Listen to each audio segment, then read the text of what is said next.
Welcome to Charts Today. My name is David Linton, and today's edition for Wednesday, the 18th of April, comes to you from London. And we start, as always, by looking at the dollar. Dollar still below the cloud on the short-term chart, even though we've improved slightly yesterday, but we're still bearish on all three time frames. And the euro is, of course, doing the reverse of the dollar, still above the cloud, but just weakening a little bit. Against the yen, we tend to see the dollar's performance better. It had a good day yesterday, but it's still just not managed to break the cloud. Sterling was in the news a lot yesterday, making new highs against the dollar. We've come back a little bit in the day, but we did actually break through the 144 level yesterday, and so sterling's still looking stronger there. Euro, we're fairly flat on sterling against the euro. Against the Swiss franc, we see we are still continuing to rise.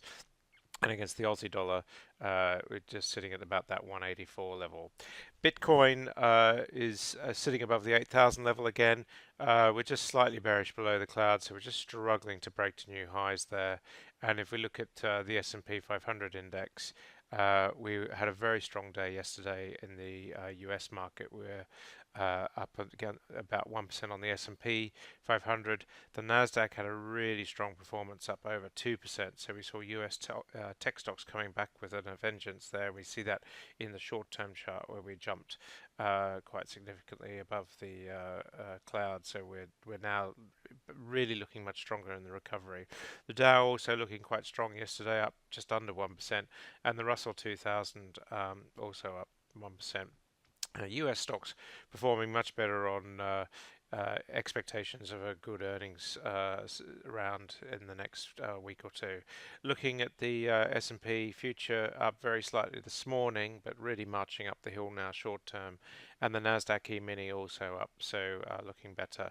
The FTSE 100 yesterday was up just ever so slightly.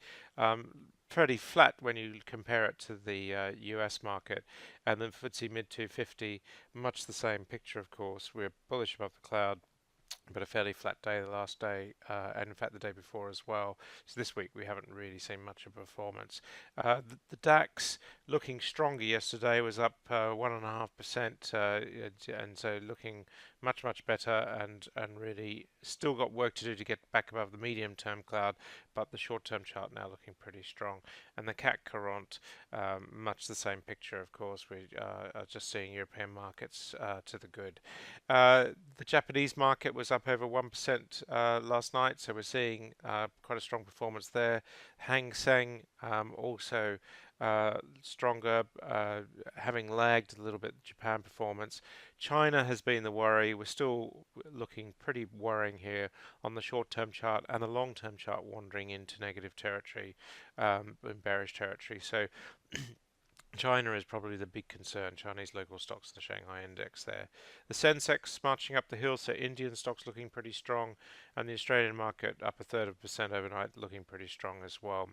Brent crude sitting at $72 this morning, so holding the gains and sitting in those low 70s. We're not quite bullish above the cloud, but it is still looking pretty bullish generally.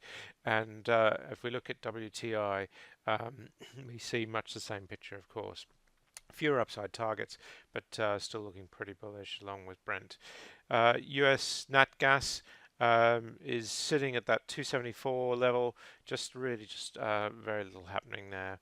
And if we go straight to gold, the gold price just down this morning, sitting at 1343. The risk trade, if you like, is coming off as we're seeing a lot of improvement on markets generally.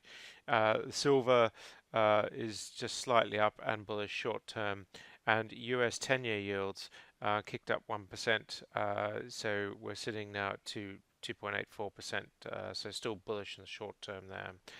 The big performances were in tech. Apple was up 1.4%, so really starting to show there on the cloud, bullish above all three time frames. Looks like we're going to make a new high. Amazon, which has been punished lately, up 4%, looking bullish again on all three time frames. Even Google, which has been an underperformer, was up 3.5%. So again, looking pretty strong. Facebook, which of course has been in the news, was up 2.3%. and so we're sitting now at the 168 level, so a long way from that 150 level we saw. We're now back into near 170. Not a full recovery. We remember at 190 at one stage, but looking pretty strong. And Microsoft up a further 2%, and has really weathered the storm better than most. Bullish on all three time frames, nudging new all-time highs. That's it for today. Until tomorrow, happy charting. See you then.